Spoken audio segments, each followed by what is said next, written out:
it's one of the things that you study, is that there is no harm out there. There is only nature and living in a loving way. And if you embrace that kind of lifestyle, then everything is a lesson. Everything is there for your own learning. So I embrace life.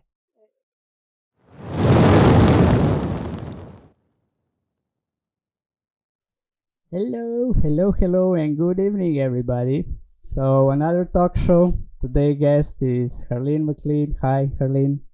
Hello. So, yeah, this is our ninth show in a row, second in English. So, I'm really excited about that you took and say yes to this. I'm like, yeah, English is my second language, so it's really awesome that I can stream it and get more international. So yeah, what else to say? It's an exciting week ahead of us for this stream. There will be 2 tournaments in Call of Duty at the end of the weekend. On Sunday, another talk show. We might broaden our podcast with more of us. So yeah, it's really exciting times ahead of us. But nevertheless, let's focus on tonight's guest, which is Harleen. So yeah, Harleen, for starters, how are you doing on this great evening, and how is things with the COVID in London? Oh, I think COVID around the world right now, we're all in the same place. I'm very well, Yernik. Thank you so much for having me on your talk show. It's really good to be with you. Yeah, likewise. Yeah, like I wrote it also in the post. I met you. We met a couple of times in person, and it's really fantastic how we can have normal conversations with you, even though you are a course leader, and we usually look leaders up, but you really bring this love and peace when in your communication with us. So that is just awesome how you stand for the people, that they really live the life they want to live. So that is also why I want you to have here, because this show is intentionally for teenagers, for people who are searching for their passion, purpose in life, So through our guests, we want to present them what it took for our guests, that they found their passion, purpose in life, and how they're executing on it. So yeah, I'm really looking forward to get to know you better.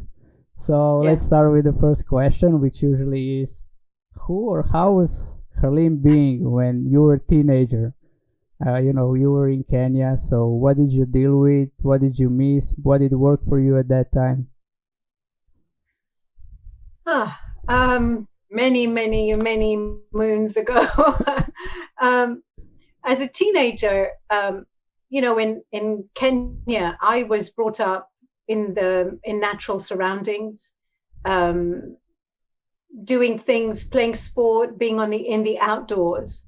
When we weren't studying. So you were either at school or you were outdoors in some way, either playing sport or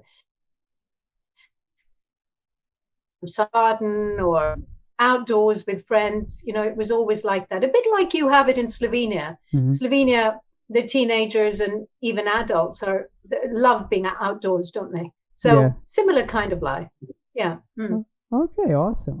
And how did you, when we go into the minds of the teenagers, is like, what was the things that you had to deal with at that time and didn't know how to deal with? Have to think about that. Yeah, it's okay. You said it was many, many moons ago. We know it's usually like that in the beginning of the show. People need to return a bit on the past and think about how they were being. So no problem. Yeah. So many things I think teenagers have to deal with. The first and foremost is your sexuality. Your body is changing. I remember my body changing, and I sprouted up to the height that I am now by the age of 15. I was as tall as I am now. So it was an odd kind of an experience, because other kids were still not as tall at that stage. And then suddenly when, past 16, everybody else shot up. And then I was the shortest one in class. So dealing with being small and, my gender, the the physicalness of being a teenager.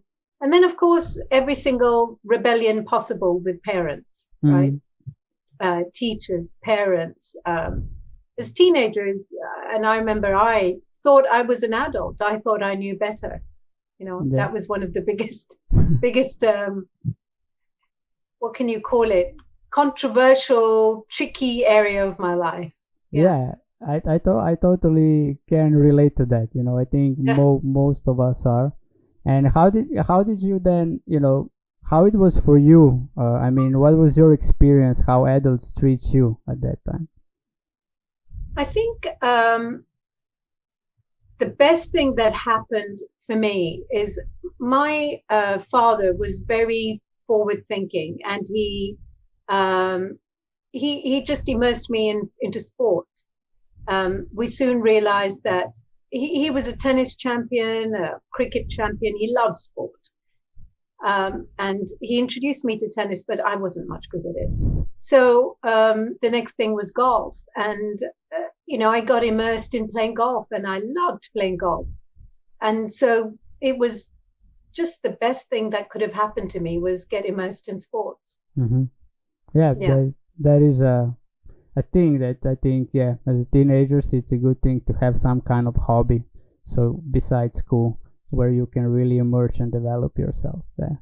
Yeah. So, okay. And what did you do then? Did you know at the teenager time, what did you want to do in life? Like, what areas do you want to cover? Like, what is your purpose, passion? Did you discover it already there, or did you discover it later on? No, as a teenager, I came from an academic background. So, both my mother was a teacher, my father an accountant. And coming from the cultural background that I did, it was the norm to choose something academic. So I started off with studying law, and then decided that wasn't for me. At which point my mother, shipped out all my paintings and that I had at the time. And she said, well, I think you should do design. So I went about, from college to college, asking them to accept me into a college, but they wouldn't, because I came from a very academic background.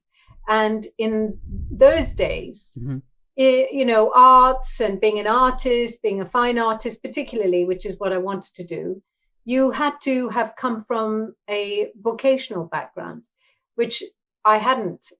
It's something that you choose as long before. It's not a second choice, it's a first choice. So I remember my interview at the university that I finally ended up with, this wonderful woman called Pat Shenston, who was interviewing me. And she said, we don't normally take people from an academic background. And then she said, but you know what? I'm going to take a chance with you. And thank God for that, because I got accepted into that university. I had to start with a foundational program because, if you come from the academics, you're not considered qualified to get into an art school. So I started there, and then I completed and did in the end, a graphic design course, thinking, well, whilst I was more of a fine artist, I ended up doing graphic design because I thought, well, I have to get a job one day when I get back to Africa, and it better be in a degree that I can get a job in. I remember somebody saying to me, fine artists only make money after they're dead. So it wasn't an option, and I chose to be a graphic designer. And it was a colorful time of my life. I loved it. I loved painting. I loved what I was doing. And it was different because I came from Africa, so my colors were different, my choices were different, and that really stood out. Yeah. Awesome. I have one question. You said you were going through to more universities to ask them. How was that for you? Like, your mother found that you want to be an artist, and she encouraged you into that, but then you had to go from university to university, ask them and getting a no after a no. So how was that for you, and how come that you, how to say, last long enough when you get a yes? Were you like in it until I get a yes, I will do it, or how did you approach that? Well, first it was a letter from my father who said, coming home, having done something you don't intend to practice is not worth you coming home. So it wasn't an option, you know, it wasn't an option. And my first choice was a rejection. I'd applied to Kingston and that was rejected. And I was devastated. I remember being totally mortified. I cried and, you know, was really upset. And but, you know, I persevered. I just said somewhere there will be a yes. Somewhere someone will find a reason for why I should do a degree with them. So, yeah, it wasn't easy. It wasn't easy at all. Yeah, that because, like I said in the beginning, the intention of this whole is, you know, how did the guests that I host here deal with stuff, you know, how it was for them, so that people can relate and then actually go out there and execute on that. So yeah, I don't know if it's my internet connection or it's hers. Harleen, are you with us? Okay, I don't know, you just froze on my screen, and then I don't know if it's my internet connection or it's yours. But I think it might be mine. Okay, so then whoever is watching, bear with us. Do you get me now? Yeah. Let me try. I do. Okay, now it's good. Yeah. Okay, so it happens, you know, it's internet, so we can have these things. Okay, so you said it wasn't easy, you cried a lot, but you kind of persevered that there will be a yes. So that came from the letter of your father, or deep inside you, you know, I will get a yes because, you know, I'm a good artist and somebody will recognize it? I think it was a bit of both. It was, you know, I was determined, and then, you know, the letter from my father was definitely push in the right direction. You know, don't give up, and it's not an option to give up. Yeah, I think that's an awesome what we can actually give to people here, you know, with determination, and then it's not an option to give up. So there's so many options in the world that if you persist, you will get an opportunity to execute. So yeah. Okay, so then you did graphic design. You said that was the most colorful time of your day. Slow Jakey, thank you for host. So, you know, of your life, your choices were different. Everything you did was different. So you were really enjoying it. And then you studied. What then? And then when I finished my degree, I looked in the newspapers, and in the newspapers, there was an advert offering a job to somebody who's willing to go to Kenya. And I was from Kenya. So I applied for the job, I got the job, and I literally went from completing my degree into a job. That was, and it was great. It was a great job. I had the opportunity to really develop myself in managing as well as graphic design. It was a company that did quite a boring thing, all sorts of mechanical, agricultural products. They had newsletters, they had advertising campaigns, things like that, which I, you know, I did what they asked me to do. And then I reached a point with them where they said, you know, you've now reached the level that you can't go beyond, because, you know, I'm not going to become a managing director of the company or anything. And what did I want to do? And I said, really, I wanted to start my own company. And they were really great. They said they would, you know, give me any work, and I could start my own company, and whatever I was doing for them, they could become a client. So I started off my own company, and it was called Alpha Graphics. And once again, you know, it was, I mean, you know, both artistic ability and people soon got to know me. So I always had a lot of work doing branding and corporate identities and coffee table books. And then one fine day I had a break. One of the hoteliers called Jack Block, who was a big family of hoteliers in Kenya. One of their managers called me and said, would I design one of their menus?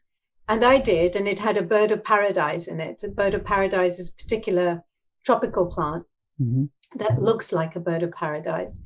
And they asked me, when they liked the menu, and they went ahead with that look for the pub that they were doing over there. And then they said, would I be interested in doing some designs for a bedroom? And, when I was at university with Pat, she was a textile designer. And over the holidays, I didn't used to come home every summer holiday. So over the holidays, I would stay in halls, and she would call me in, and we'd go into halls, into the department. And I learned how to print and design and make screens and a whole bunch of stuff in textiles that I'd never done. I wasn't doing in my degree with her, so how to mix inks and how to mix the colors and how to screen print and all that. I did that, in the holidays. So when I was asked to do this, I did it on my father's drive. I was living at home, and in his drive, I set up tables and made screens and started printing on the drive of where the car would go in and out. And so we did our first sample room. And out of the sample room, they said, well, would you be prepared to design the rest of the 200 rooms? And that was the biggest break I could have had, because after that, I gave employment to over 100 people and set up a stitching department and a printing department and an arts department. And, it was just, you couldn't have asked for more. It was prolific. It was fabulous. It was exciting days. Yeah, I can hear that. Yeah. One question dwells in my mind. So you say you want to be fine artist, and then you end up in graphic design. So did that fine artist come out in these designs of the room, or it was all the time buried a little bit inside, and you did something that you were really good at, but it wasn't the real passion that you want to do? Well, the thing with being an artist is whatever your expression. So I learned to be a graphic designer, and that was a great expression of being an artist, so when it came to textiles, whilst textiles is not graphics, I could use what I'd learned, the techniques from graphics, to do things like repeats and think about stuff that normally isn't something that comes naturally as a textile designer. So it just, at the end of the day, a degree is a degree, but who you are is who you are, and it comes out in your work. Awesome. Well put. I mean, yeah, totally get it. Yeah, amazing. So that was it. You were kind of on a peak. You were having a great company, 100 employees. Life was good from the one little sample room on father's driveway to the whole factory, and So what happened then? I mean, did you get bored of it, or because I know that you don't have that thing anymore, so you're not. No, I didn't get bored of it. I loved it.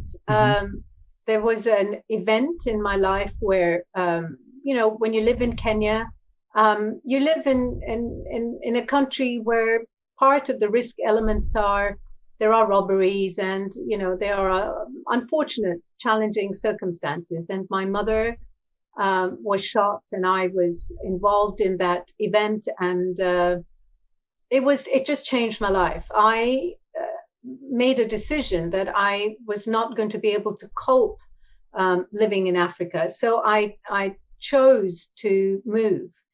And I moved to Italy, and that was once again a great time of my life, because I learned to speak Italian. I learned to eat fabulous food. I made some of the most extraordinary friends, and I studied. And when you study arts in Italy, I studied at the Instituto of Design in Milan, and I learned from masters. They have art in their blood. They just are extraordinary in the arts world. And I learned to think in a different way. I learned to paint, to put colors together in a different way, to express myself in a all I can say, it was I'd say totally freed up. Just what is your expression, and the way they come to everything is, it's really up to you how to express yourself. And that really that got initiated, and a strong foundation was created. Once again, an extraordinary time in my life. Yeah. Yeah, but I want to go a step back that you said in the beginning, right? That you were involved in an event where your mother was shot, which means there is a loss of mother, in a way, loss of a parent, which in a way a lot of people are dealing with, and or parents got separated, and some feels that in this way. So how old were you then when you lost your mother? Early 30s. So I wasn't young, I was. Yeah. But anyway, I think loss of loss of a parent at any point stage, except in the later stage when their life is coming to an end. It's different when you lost them suddenly. So how did you how did I cope? How did you cope, deal with the circumstance? Besides, you said, okay, I decided I will move away because the circumstances Africa are not for me. But what was going on with you, like, internally, and how did you deal with that? I wouldn't say Africa wasn't for me. Africa is in my blood. I am African in that way. But I didn't cope well with the circumstances. And, I'm the first to raise my hand and be accountable. Right. Rather than stick it out, I ran away. I took the easy road out because I could. I went and lived in Italy. There are many people who don't get to do that, and they persevere. So you're asking a couple of questions, right? So the first one is, how did I cope with the loss? The short answer is I didn't. Initially, I missed her. She had died, and soon after my father died, he had a heart attack. He died. But I think what kept me straight was I had done the Landmark Forum. And in the Landmark Forum, one of the things that you get really clear about is, yes, sometimes unfortunate things happen. Sometimes things just happen. And it's an extraordinary technology where you learn to be responsible for what you make it mean. And, you can never change the past. You can never change what happens to you, but you have the ability, and that's where I got trained at Landmark. I had the ability to be responsible for what I was going to do with my life. Was I either going to fall victim and be upset, or was I going to make something of the fact that my parents had done a good job, given me a great education and given me the best that they could? What was I going to do with my life? How was I going to honor them? Yeah. And I chose to honor them. And, for a while I was in what I call no man's land. I didn't really know what I was doing, where I was going. But simultaneously, at the same time, I met my husband, and, we dated for a long time whilst I was in Italy, and he kept me straight. He was my backbone, my mentor in a way, my friend, who no matter what, he was there. He lived in England, and over the weekend, almost every second weekend, he was in Milan supporting me. I was a very lucky girl. I was very, very fortunate. Yeah, awesome. I think that is a great point that you said. What did you discover there is, so either you're gonna be a victim or you're gonna live your life the say you wanted to live. And Yeah. and I also did that one time when a friend was down because she lost her co-worker, and I said, okay, you can mourn and feel sorry, and Yeah. lost a day or a week, or Mm-hmm. what can you do to live your life to respect her, so, and if you think about it, what would she like more? And then she just stood up and started doing things in respect of her co-worker friend. And I think that is a great way to deal with the loss. So Yeah. but yeah, yeah. I have Landmark to thank for many things that, Yeah, the course of my life. Yeah. yeah, I got it. But Yeah. I want to also touch, you share with us, but I would also like you to share here.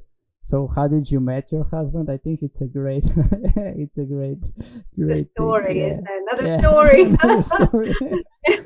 Yeah. Yeah. So, my very close friend and colleague, she was getting married. Her name's Ginger, and I was one of her bridesmaids. And she'd asked me to make her wedding clothes, wedding dresses, and she was going to get married in a in an area in north of Kenya, which was quite a long drive away, good 5-6 hours drive, and it was going to be a wedding celebrated over a few days. So she had quite a few trousseau dresses that I designed for her. And so my father dropped me at her house, and I took out her wardrobe, and I said, where shall I put it? And she pointed to a car, and so we laid it all in there. And there was this man, and he was standing watching me, and I didn't think anything of it. And he thought I was married to my father, because my father and I had an extraordinarily loving, very close relationship. I just loved that man. And he thought, oh, elder man, younger wife, they're married. He made that interpretation without asking. And then, and then we went off for this wedding, and she had asked me to sit in a car that was going with him, and I did. I sat next to him, and at some point fell asleep, and arrived there. And during the wedding, he realized that, okay, I wasn't married, and we got talking, and he just hung around, pretty much never in front of me, in the background. And at the end of the wedding, when he got back to Nairobi earlier than I did, and he rang the house, and my father picked up the phone, and he said, I just wondered if I could speak to you, because I'd like to talk to your daughter. And he didn't know how Indian families worked, and he assumed that if he was going to speak to me, then he would have to get my father's permission. My father said, nobody controls my daughter, so if you want to talk to her, you should talk to her. And so that's how I met my husband. Yeah. Awesome. And you said he was your backbone. And yeah, he was my backbone. Yeah. And I think, he still is probably. Yes. He's still he's in the cinema world, in the film world, actually, and is one of his movies, Olaturi, is number 3 on Netflix currently. So he's a successful man of his own right, extraordinarily talented in the arts world, very creative. So we're very similar in that way. Yeah, awesome. But there's also this thing, I think it can answer a lot of people's questions is, how to maintain a long distance relationship, because you said you were in Milan, he was in London, which is like you cannot spend every day together, sleep in same bed every night. There was 5 years like that. Yeah, there was things to do. 5 years. Amazing. Yeah. I mean, 5 years. Yeah. How are you?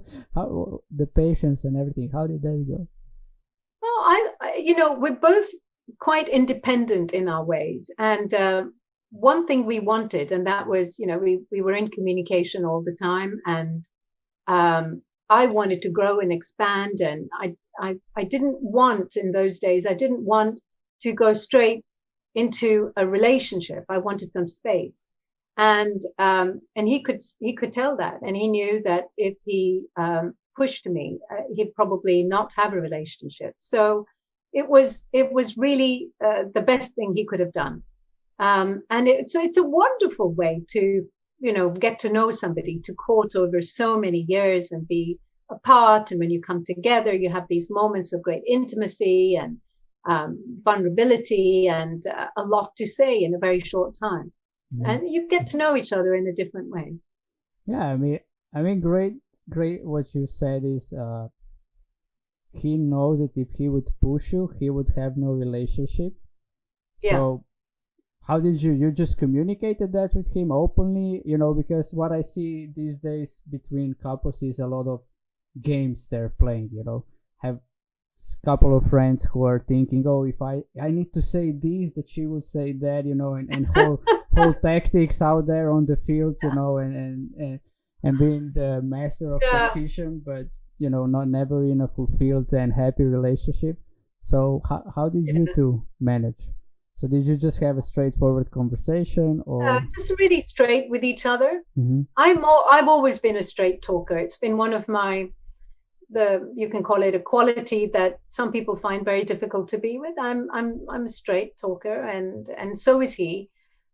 He is emotional. I'm not as emotional, but we bounced off each other in a good way, and it's a mature relationship. I was in my late 30s by then, and he was in his early 40s. So it was just perfect. Yeah. Awesome. And how is now? We said, how I dealt with Kenya is I ran away, and most people persevere. So how is Kenya now for you? Do you go back to Kenya? Time. Yeah. It took some time. I didn't go back for a long time, and then I did, and it took me about I would say at least 5 years after I left Italy. It took me another.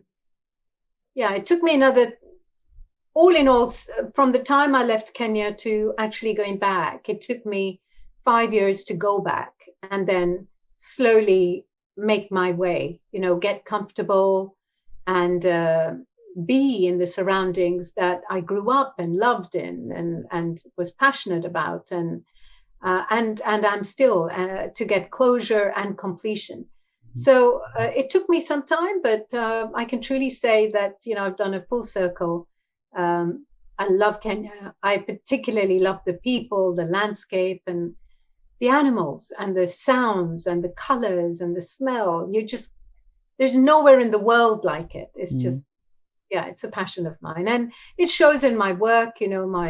As you know, what I practice is biophilia, which is an innate and an inborn and natural, genetically determined affinity that all of us as human beings have with the natural world. So it's a true expression of mine. Mm-hmm.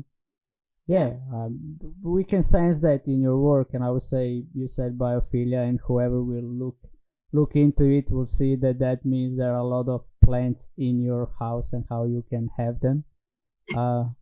So yeah, well, we can also see in your we can also see it in your background. It looks like a little jungle behind you, and it looks awesome. It looks alive. It's breathing. Yeah, so great. But just quick, how is Kenya now? Is it still as dangerous as when you left it, or it's because I don't know if the circumstances are the same.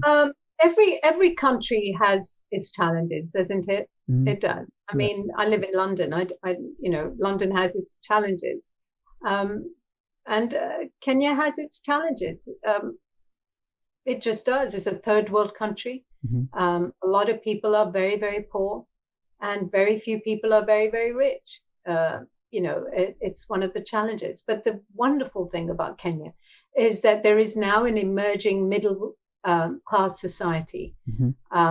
which is, highly educated, people who are up to something, entrepreneurs, really want to give something back and create a future. And so when you look up, and if you ever can, it's a country worth going to. It's a country well worth visiting, and it's my home. It's where I come from. Yeah, also we can feel it. I think at least I got inspired to go. Like Matei said, Mark inspired me to go to Japan. You inspired me now to go to Kenya, and my wife can confirm that I'm not up to travel to look things, but to experience things. So yeah, you both enrolled me now to go into Japan and Kenya to experience the thing, not to watch the monumentals and stuff like that. No, it's well worth doing. Mm.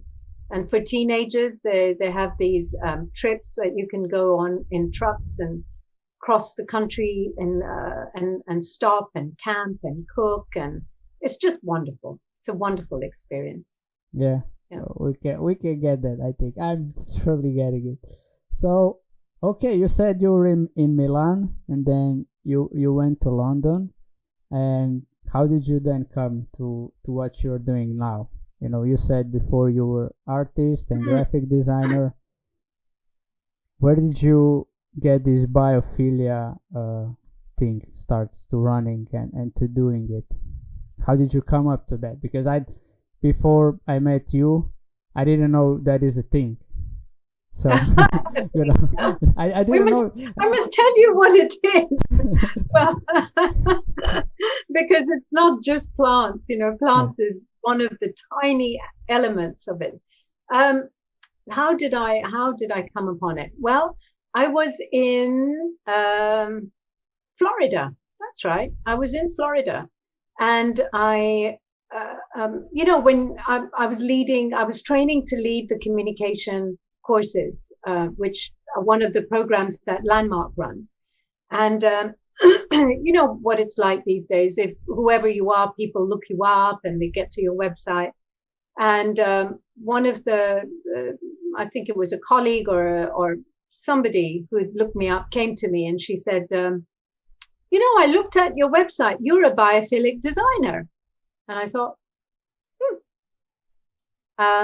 I must look that up. What is a biophilic designer? Because I've never heard it. And then we talked, and we looked together at what is it, and how is it showing up in my work. And I all I could say is it must have something to do with being born in Africa. Because it's you're in your natural surroundings all the time. So the way I design, the way I do whatever I do, always has biophilic elements in it. And without noticing, I was already designing in that way.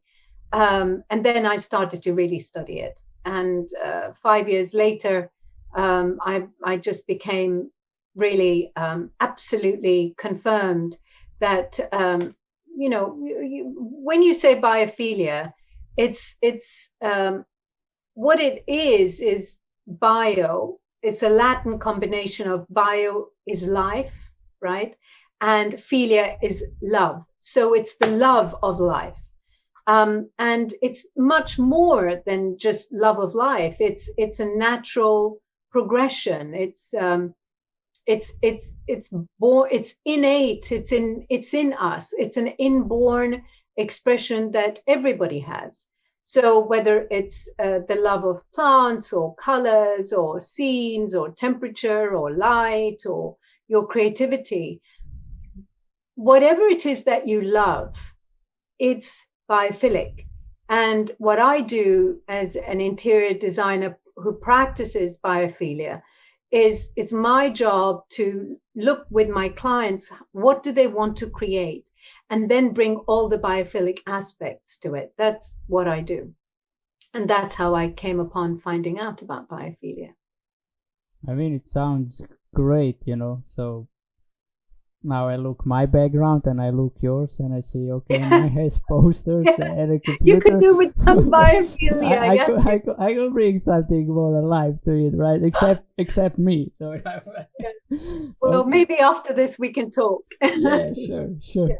Yeah. We also, we Slovenians, Živa, we cook her up for everything. It's like, Živa, we need, how do I take care of these plants? She's also in this designing a garden thing. So yeah, she's also amazing. Probably will be my guest in this talk show later on this year. She's wonderful. Yeah. And okay, biophilic design. But what would you say, okay, you tell us how did you find your passion and the work that you did, and you said I studied it. But I also want to present to how much work or hours or, in that terms, that took for you to be, to be a professional, to be good at it. Like you said, I built my own company, and it sounds so light because you said, I love it. It was just booming. I did it with, with a lot of love. It was extraordinary days of my life. But, we all know there is always also a struggle, or, there needs to be a work put in. So how much effort was that took on your account? Well, one of my qualities is hard worker. And I love working hard, and I love what I do. So it's a combination of two things. If you have a passion for something, once you have a passion for it, you're going to do it. So that was part of it. And then, you have to work hard. Nothing comes easy, as you know, Yannick, right? Yeah. Whatever. I think us humans, the ones of us who think, oh, it comes easily, it doesn't. Nothing comes easily. Mm-hmm. It's practicing and practicing and practicing and practicing and discovering it, trying different things. Well, does that work? Does that work? And, luckily, because I lead programs for Landmark, I've come to know another part of what it is to be a human being. So I have, over the years, been trained in being able to capture and recreate what is it that people are really asking for, when they want their houses designed, or their hotels, or whether it's a school or a library or an office. What is it that they really want? And then looking from all the aspects of biophilia. And, biophilia is 6 different elements and 14 different patterns, of which there are 107 different aspects to it. It's a huge conversation. And you can't always put every single aspect of biophilia in action in an environment. So it's a lot of thinking and designing and working out what is going to be the best for which environment. It's definitely isn't what a lot of people are under, some fallacy that what biophilia is throw a couple of plants and you've got biophilia. You've got these vertical greeneries and walls all over the place. That's not biophilia. That is one aspect of biophilia. It's not all the aspects of it. So I think I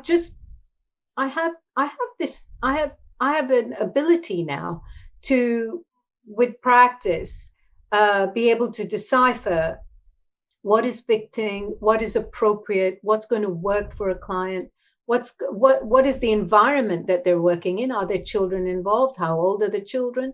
Who are the clients? Is it are they going to have visitors? What kind of visitors? What's the experience? Because it's not one person. Mm-hmm. It's a whole community that you're designing for. Yeah. I mean, probably, I don't know if the whoever is watching the show or agree with it, but I go listen to it more and more and more. Like, just tell me more, you know. And I think that's one thing. When you discover your passion, you can talk about it, you know, for ages. I mean, you can never stop talking about it unless when you said, okay, I'm going to stop talking about it because I need to work, you know. There are clients waiting for me, or, you know, stuff to be Well, you fulfilled. know, the thing to remember, I think, you know, for hundreds and thousands of years, we were hunters, we were gatherers. And it wasn't until 12,000 years ago that farming began to make ancient man's life a bit easier. It's only 12,000 years ago. It's recent, you Mhm. know, and it's only 250 years ago that cities began to dominate our landscapes. So in terms of history, modern man is very new. It's a very new phenomena. It's cities are newer. Skyscrapers are very new. Electricity, phones, offices, many of the things that we consider normal have only been with us for the last 150 years. It's nothing in a whole lifetime. So wherever we've come from, our innate abilities, um, with all this innovation and accelerated development for human beings, we've managed to turn what could be a hostile world into our own organized kingdoms. However, in doing that, we have lost some very core, very critical elements that connect us genetically in an evolved way. You know, our senses, the sight, the smell, taste, touch, all of that was developed to keep us safe and in tune with the natural world. And if we suddenly put up skyscrapers and build roads and, you know, pull down forest and, you know, stop listening to birds in the morning and use insecticides that destroy bees, all of that it destroys some of us. And I think through COVID, we certainly discovered that, you know. I remember waking up I live in the center of London, and I remember waking up, oh my God, how wonderful, no sound of aeroplanes. And instead waking up to birds, and suddenly there were bees, and suddenly everything was recuperating. You know, we had animals in the wild have babies where it was taking, you know, there was a population drop. You know, the wild Mother Earth doesn't need, you know, and it jump starts itself and recuperates radically, incredibly fast with velocity. Mother Earth is an asset to us, and we need to take care of it. And if we can do that by bringing the outdoors indoors, that's biophilia. That is you connected genetically to what you have always been connected to. You being connected to the very core of who we are. And I'm so passionate about it. And I'm really good at what I do. And I'm committed to bring this to people. Yeah, I can definitely see. And I think also one thing came up, you know, it shows how you studied it. You know, you didn't think about it just, okay, I will do biophilia because it's something that most people don't do and I can earn a lot of money on it. You know, I can prosper and build abundance on it. But, you know, you think about it, you know, think about where humans were in the past, how we live, you know, to how to, everything you said now, how to incorporate, to bring outdoor, indoor, to like adjust it to these days we are living now. And Yeah. I think that shows, you know, the passion when you go beyond and research stuff that most people don't, and that is something that nobody can ever take it from you. Yeah. Yeah. Nobody's ever going to take your DNA away from you. It's part of you, right? Mm-hmm. So then it's how do we return to our roots and recreate those supportive, natural environments, whilst at the same time maintaining the modern pleasures of modern city life, those comforts. So biophilic design is biophilia in action. You know, it's in our architecture, it's in our landscape, it's in the designs that we embrace, it's in our health spaces, it's how we eat our food, where we sit, how we sleep, the the type of sleep that we get. Are you sleeping well? What about the stress levels that you have to go through at work? How do you cope with that? What can you do in a biophilic way so that when you come home, you're not just de-stressing, but you are recuperating and being nurtured so that you can face what today's modern societies have to face, right? So by using the principles in nature of biophilic design, and using modern materials and sustainable resources and technologies and structures, you can create beautiful and practical, safe, invigorating spaces where you can work, you can play, you can be, and that is enlivening. That has got to be what people certainly now have become aware of more than ever in the world after COVID. Yes. Yeah, I mean, I'm letting you to talk about biophilia because what I also want to present is when you are doing something really passionately, you go beyond in researching how that's suffice, and you can then talk about it, from all different angles. Like you said, there is 146, you said, aspects of biophilia, and there is 146 angles that you can probably talk about it right now, and we could be here until morning, which you will explain each and every one of it. But that's what I want to to give to people. When you discover passion, you go fully into it, and then I think major thing is that really gives you life is when you do it to contribute to the people, to others, to the living beings, I would say, and I think that is how to live and suffice and boost your passion daily. But that is not the only passion you have, right? I mean, biophilia is one, but you have what are other passions? You mentioned golf, and how you discovered it. Do you still play it? I don't get out to play in the UK as much as I'd like to. But if you give me a golf stick, I'll go and play. I love it. It's more about the company now than being on a team and traveling and playing at a competitive level. It's become more of a. So golf was one of them, and I used to love horse riding. I still like horse riding whenever I can get onto a horse. Swimming, I love swimming. I love being at the sea. I love feeling the sand under my feet. Yes. And the other thing I did was I used to grow orchids. It was a passion of mine, and I love orchids. And I had a lot of orchid plants. I had over 3,000 of them, and grew them in orchid houses. So it's and once again, you could just drop me into a greenhouse and I'll just forget about time. I could be there till midnight and looking at them and checking, making sure that they're well, and so those are some of my other passions. Yeah, amazing. And you said you were born and raised in Kenya, a lot of outdoors, and now you're living in London, which is a lot of buildings, not a lot of green and animals and stuff like that. So how did you choose it?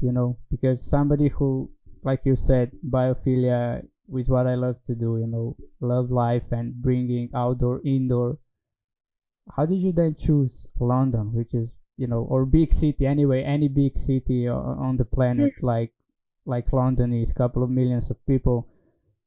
It's a lot of walls. I didn't choose London, actually. London chose me.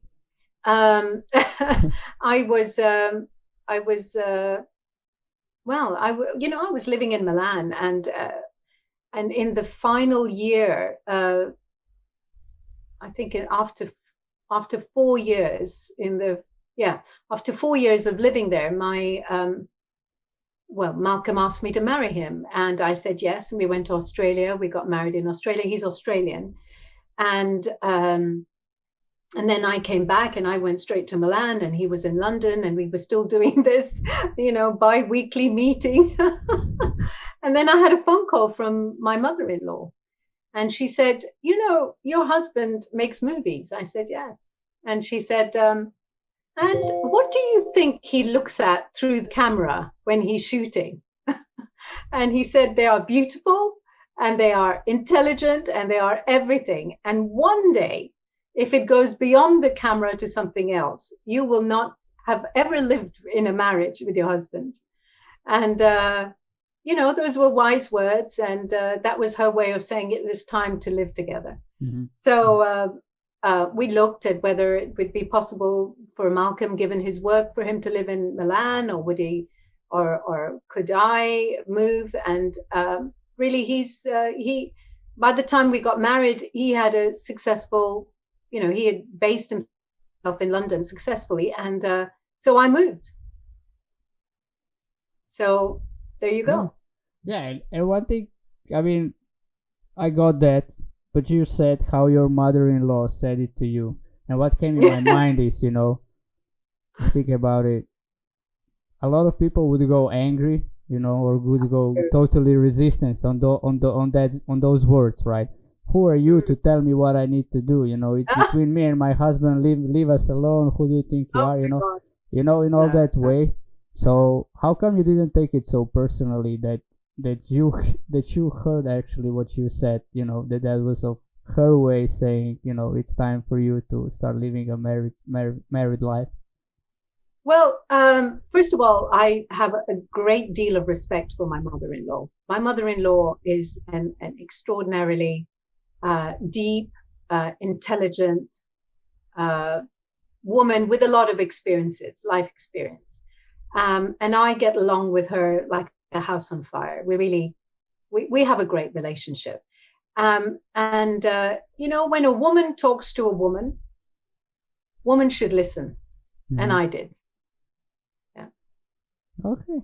Awesome. I mean, something younger generations can definitely take in, observation, but to count something into the consideration, that's the word that I'm looking for, into the consideration of when you talk to each other, that you listen for maybe what people want to say. We just had the discussion not long ago, when people are all about you, like even in a ways that you think they're offending you or going into your way, when you look behind is actually love and concern for you, nothing else. So I think when you look at it that way, it just disappeared. And you can then get the message that she wants to get you, not being offended by it. Yeah. I don't come from the thinking that people are here to harm you. Mm-hmm.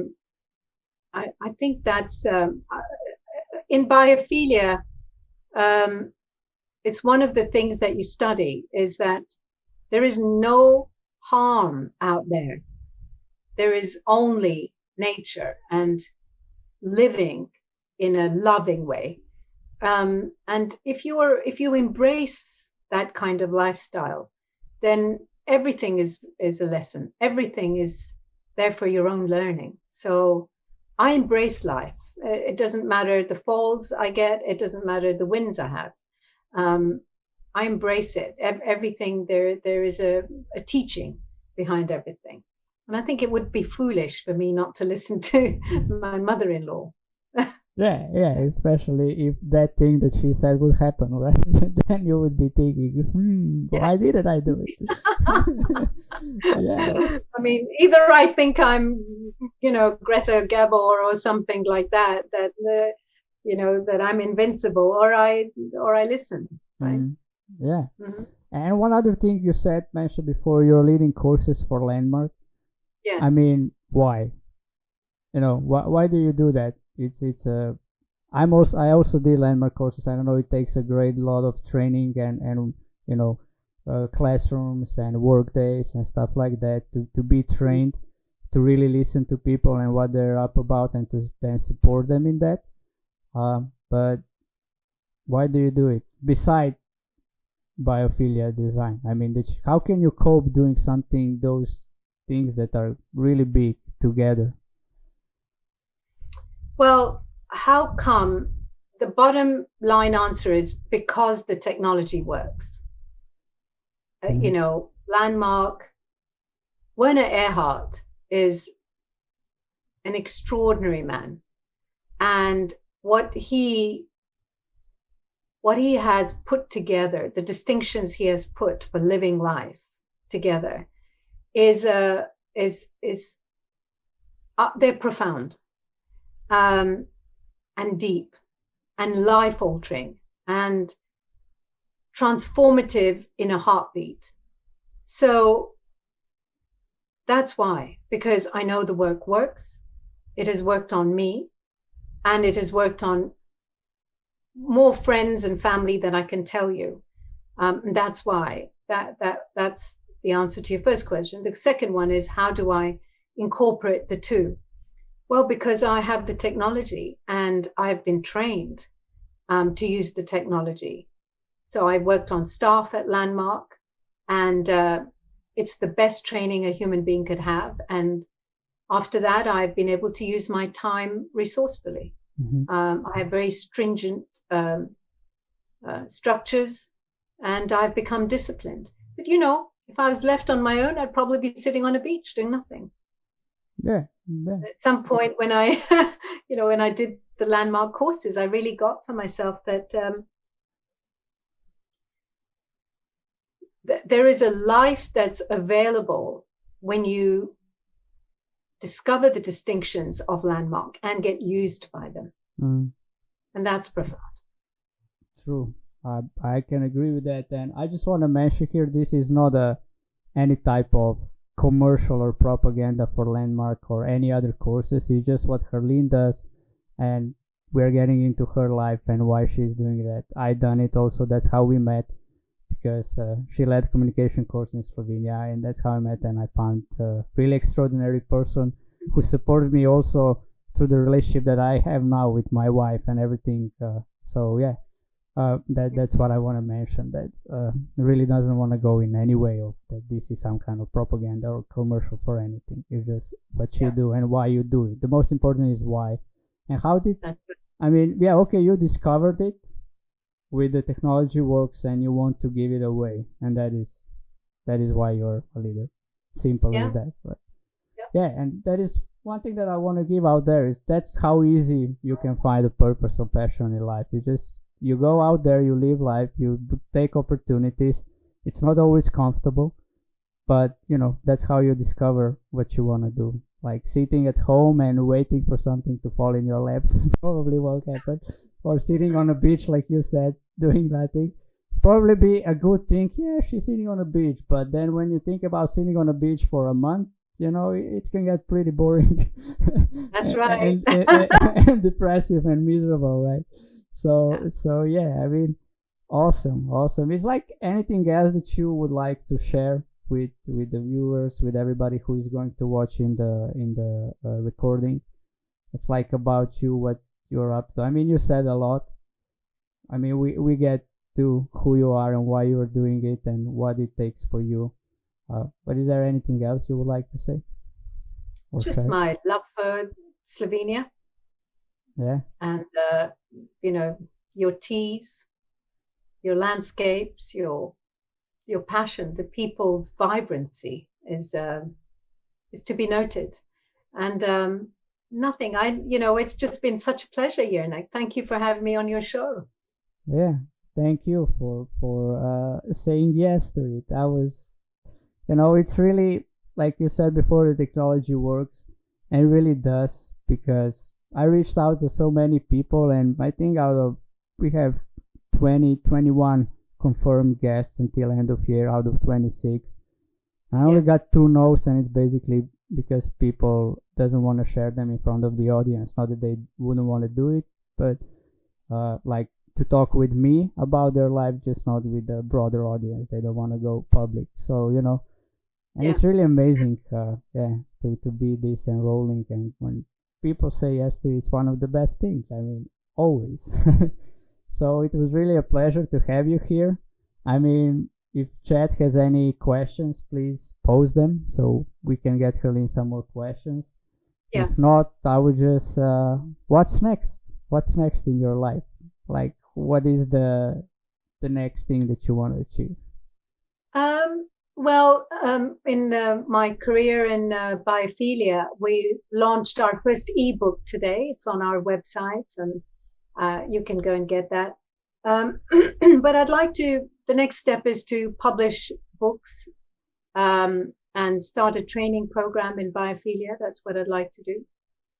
Really develop people in that world. Awesome. That are either hotels or hospitals or schools or homes or workspaces that demonstrate that biophilia works and that productivity increases, that efficiency, effectiveness is enhanced, your creativity is enhanced. That's what I'm really committed to, that you can alter your well-being in a biophilic environment. So that's one aspect, and I know it works. I've discovered it. I've seen it, and that's one side. And the other side of is to be somebody who leads the forum and communication courses around the world successfully, so that people get the technology and be able to move their lives and expand rapidly. Awesome. When you were saying about this, about where you want to put biophilia next, two things came up for me. One is that once you are becoming really good at something, it's the only responsible thing to give it away. So like you said, to train people, to give ebooks, books about it, so that more and more people can get in touch with it.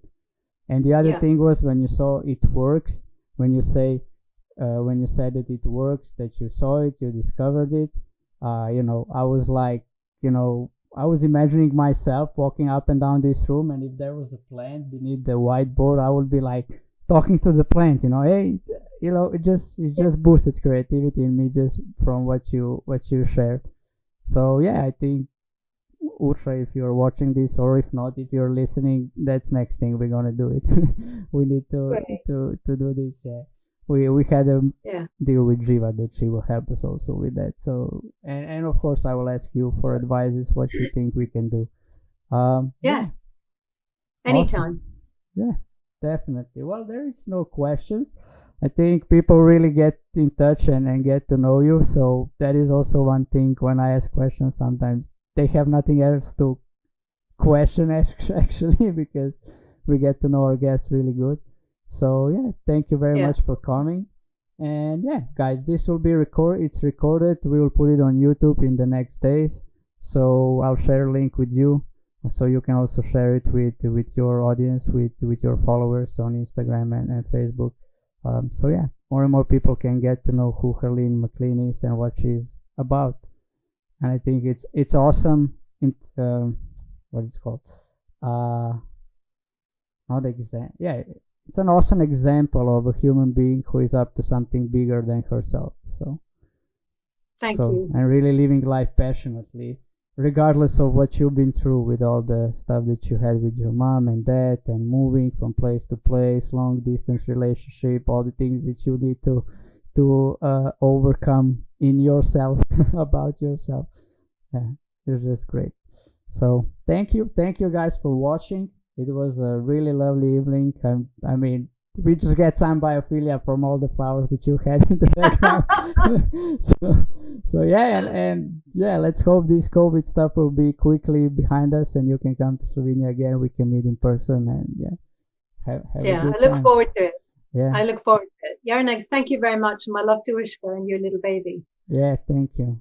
Appreciate it. All right. All right, everybody. See you. Bye bye.